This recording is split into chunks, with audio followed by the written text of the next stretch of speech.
Masu bibiyar mu a wannan tasha mai tarin albarka ta taswirar marubuta, Assalamu alaikum. Barkanmu da sake kasancewa da ku a cikin littafin mai suna Ni kishiyar uwata ce. Ni kishiyar uwata ce littafi ne da marubuciyar nan Umma Hairan ta rubuta. Yake zuwa muku kuma a wannan tasha mai tarin albarka ta taswirar marubuta. Shirin da yake zuwa muku a kowace rana da misalin karfe 9 na dare.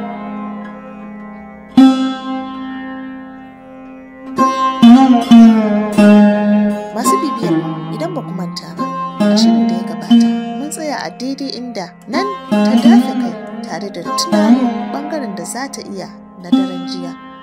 Nan da nan kirjinta ya buga ta ce inna lillahi wa inna ilaihi raji'un. Me hakan yake nufi? Ko dai da ya gani ne? Yanzu kuma shirin zai daura.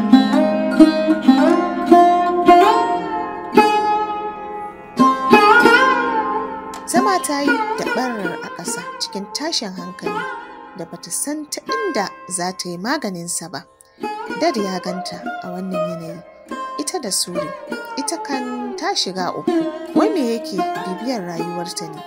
Daga wannan ta auku sai wannan ta bullo. Me yasa Suri ta yi mata haka ne? Ta jima tana tunani mara amfani kafin ta tashi ta shiga banɗaki. Ta yi wanka, ta gasa jikinta da yake ta yi mata ciwo. Tana tunano yanayin na daren jiya mara daɗi da rangwamen albarka.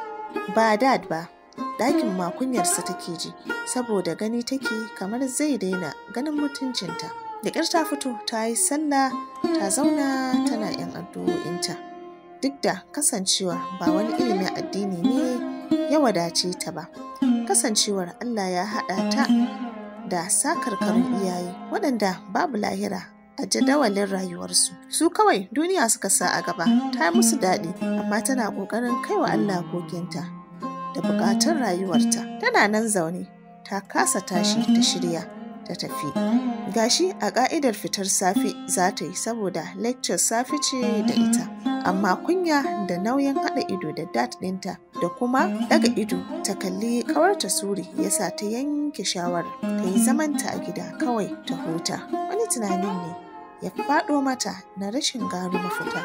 Ta wannan hanyar yasa ta miƙe da sauri ta cire kayanta, ta ɗauki wata rigar doguwa ta yadi ɗinkin buba ta sa ta yi rolin mayafi a kanta. Ta ɗauki jaka da takalmi ta fito da sauri. Tana kaɗa makulli tana ɗaga kafaɗarta da dabara. Ja ta yi da baya da sauri daidai lokacin da suka ci karo da dad yana ƙoƙarin buɗe ƙofar ɗakin nata. Ta zube cikin yanayin girmamawa ta ce, "Morning dad." Shiru ce ta wanzu a gurin, babu lissafin cewa komai. Janna ɗago idonta da ke sanye cikin farin tabarau ta yi ido biyu da dad ɗinta da yake ta lumshe ido yana ɗan cije leɓe. Alamu akwai wani abu da yake damunsa. Miƙewa ta yi ta nufi ƙofa da sauri. Bai yi yunƙurin dakatar da ita ba saboda bai saita sa'a daidai ba. Dare zai fi zame masa sirri daga shi har ita, amma ko ba komai ya san ya saka mata kokwanto a ranta. Hakan ne kuwa da gaske. Tana fitowa ta shiga motarta ta tashe ta fice daga gidan. Sai dai gaba ɗaya zuciyarta a jagule take. Ba ta jin daɗin yanayin da ta riska a wannan gabar. Tana son fahimtar asalin damuwar da ta hango cikin yanayin dad har ta kai shi ga watsi da gaisuwarta ta yau. Sai dai duk inda ta hango sai ta fuskanto tarin gingimemiyar matsala. Da wannan tunanin ta shiga harabar makaranta. Ta yi fakin a faculty ɗinsu. Ta fito ta shiga da sauri lokacin har an fara lecture. A zahiri lecture take saurare amma zuciyarta na gida da kuma tunanin abin da ya hana Suri zuwa makaranta. Sai da lecturer ya gama ya fice, ta miƙe ta shiga mota ta kira layin Suri. Sai dai ta yi ringin sau 3 sannan ta ɗaga. Wata shaƙaƙƙiyar muryarta ta ce, "Ya ne?" Ajiyar zuciya ta yi ta ce, "Na tashi ban ganki ba. Allah ya sa mafarkina bai tabbata ba." Allah ya sa mafarkina bai tabbata dad ya kama mu ba. Numfashi Suri ta sauke ta ce, ki share kawai, ki zo gidan Mandiya ki same ni. Ina aiwatar da wani aiki, da na gama sai mu dawo school. Na san yanzu interval ne. Shiru ta yi tana juya maganar a ranta tare da sauke wayar. Ɓangarori biyu na bata dama, wani na cewa ta je, wani na cewa kar ta je. Nan dai ta ƙarfafi mai bata umarnin zuwa. Ta tuƙa mota ta nufi Sokoto Road. Ta yi hon gidan Hajiya Mandiya. Mai gadi ya buɗe mata. Ta shiga ta yi fakin ta fito. Kwankwasawa ta yi na lokaci kafin ta je an buɗe ƙofar. Ta shiga kanta na ƙasa. Tana danne-danne a wayarta. Ta yi wa kanta guri a falo. Tana mai kara waya a kunne ta ce, Mom, ina ta misin ɗinki. Ni da dad, wai yaushe za ki dawo ne? Idanuwanta ne ya sauka. Mutumin da ya buɗe mata ƙofar suka sarƙe idanunsu cikin na juna. Shi yana yabawa da surarta da kyawun dirinta. Black American ya faɗa a sanyaye cikin sassanyar muryarsa da ta tsuke ta ƙara ware idanunta a kansa. Sai ya sauke mata murmushi lokacin da hawaye yake zubowa a idanta. Tana cewa, ina da damuwa da yawa Mom, ina son jinki a kusa da ni. Kamar yadda kowace uwa take kasancewa da 'ya'yanta. Ina so na tattauna matsalata da ke. Ki share min hawaye kamar yadda kowace uwa ke jiran matsalolin 'ya'yanta. Ta tanadi auduga mai laushi domin share hawayen 'ya'yanta. Haba Mom, don Allah, wanne irin shiri kuke wa rayuwata ne? Na ce miki ina son ki wa dad magana. Akan ina so ya bani dama na fara kula masoyana domin na fitar da mijin aure. Mom, duk da cewar ku kuka haife ni, amma a yanayin da kuka rene ni, na fi ku sanin kaina. Ina buƙatar a bani dama ta 'ya mace da ta kai minzalin shekara 22. Mom, shekara 22 ba wata 22 ba ne. Bare ku ce ban daɗe da yayi ba. Ina ji na fi shekara 20 da haƙora da nonuwa. Me yasa ba za ku aurar da ni ba kamar yadda addini ya tsara? Wallahi Mom, rayuwata tana cikin barazana. Kada ku bari wani abu ya faru da ni da zai sa na riƙa ji a raina ku ne sila. Ta ƙara shi maganar cikin kuka mai gunji wanda ya sanya mutumin matsowa gabanta a tsananin mamakanci, duk da ba Hausar yake ji ba. Ya fahimci da mahaifiyarta take magana, kuma ya fahimci tana cikin damuwa sosai ganin ta ɗauke wayar a kunnenta da sauri tana kiran Mom, Mom, Mom.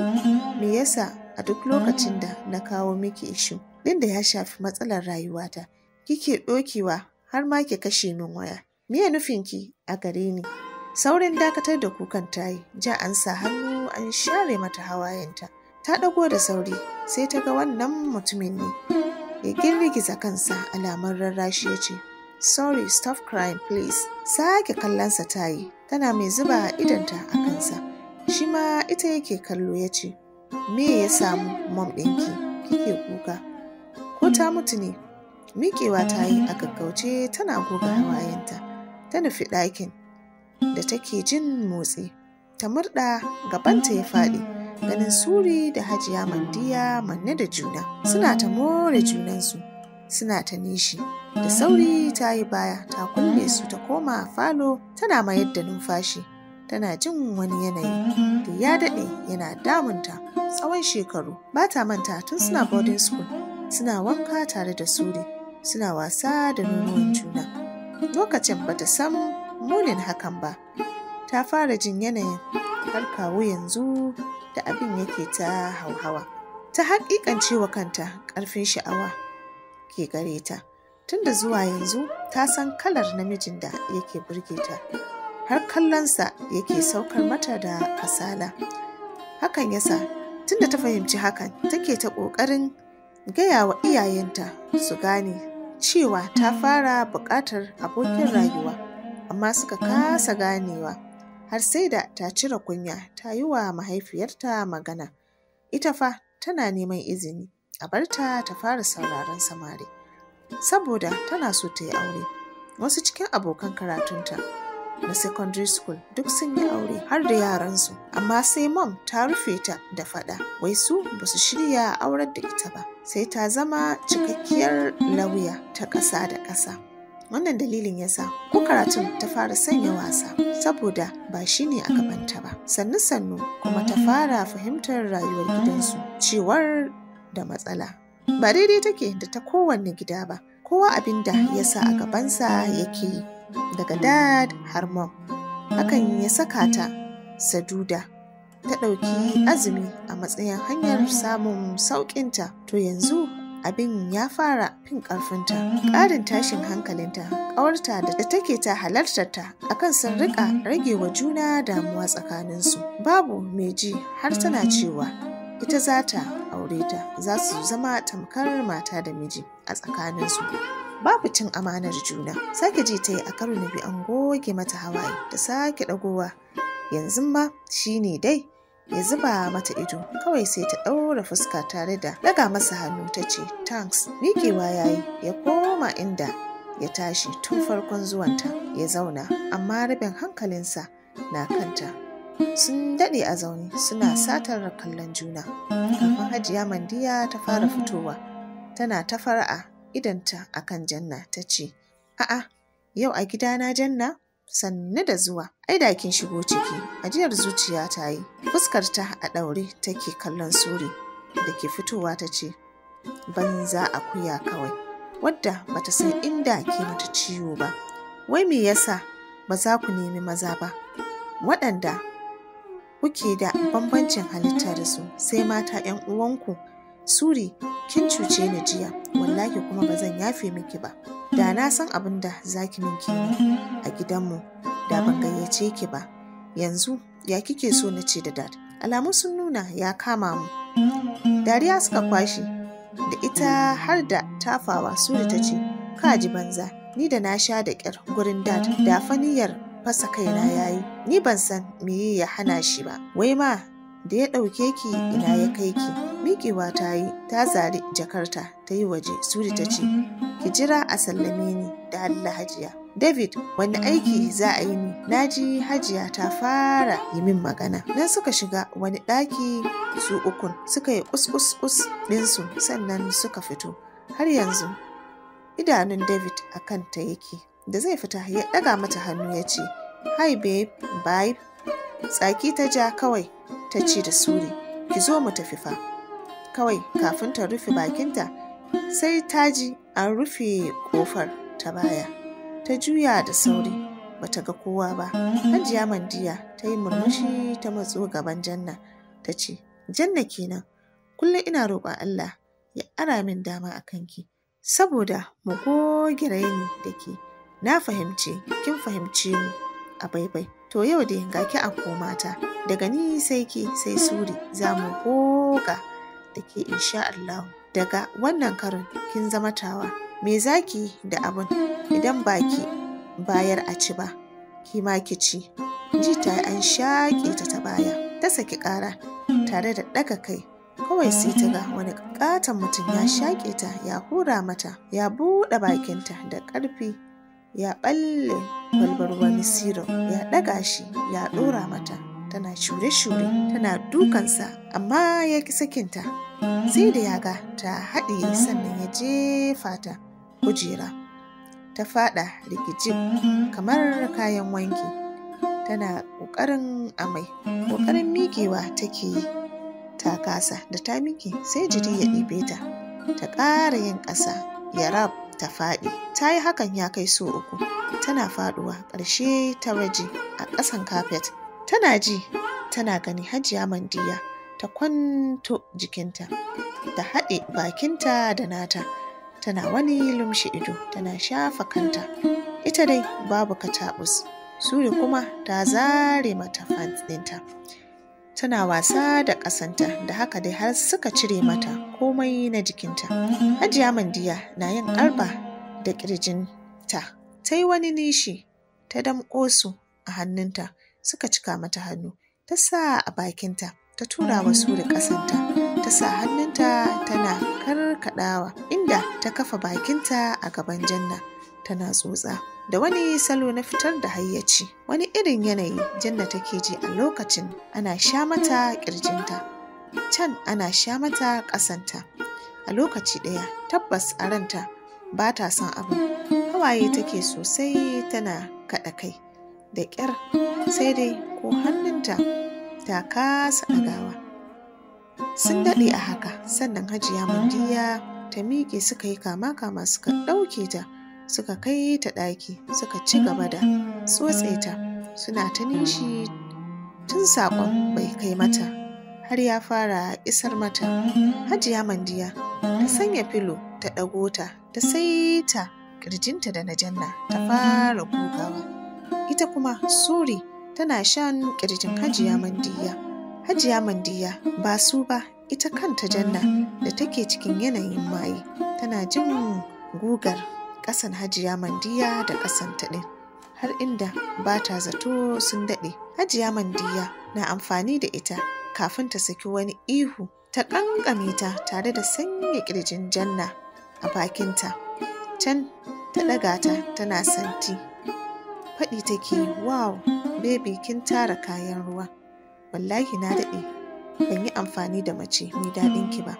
Tana maganar tana ƙara shan ƙirjin Janna. Kash masu saurare, laifin daɗi ƙarewa sai dai daɗin ba ƙarewa ba. A daidai nan za mu ɗaga aya sai kuma gobe idan Janna mai kowa mai komi ya kai mu da misalin ƙarfe 9 na dare. Za ku ji mu da ƙarashin wannan littafi mai suna Ni kishiyar uwata ce. Ni kishiyar uwata ce littafi ne da marubuciyar nan Ummu Hairan ta rubuta. Yake zuwa muku a wannan tasha mai tarin albarka ta Taswirar Marubuta. Kada ku manta, ku danna mana subscribe, ku danna alamar ƙararrawa domin sanar da ku da zarar mun ɗaura sabon shiri.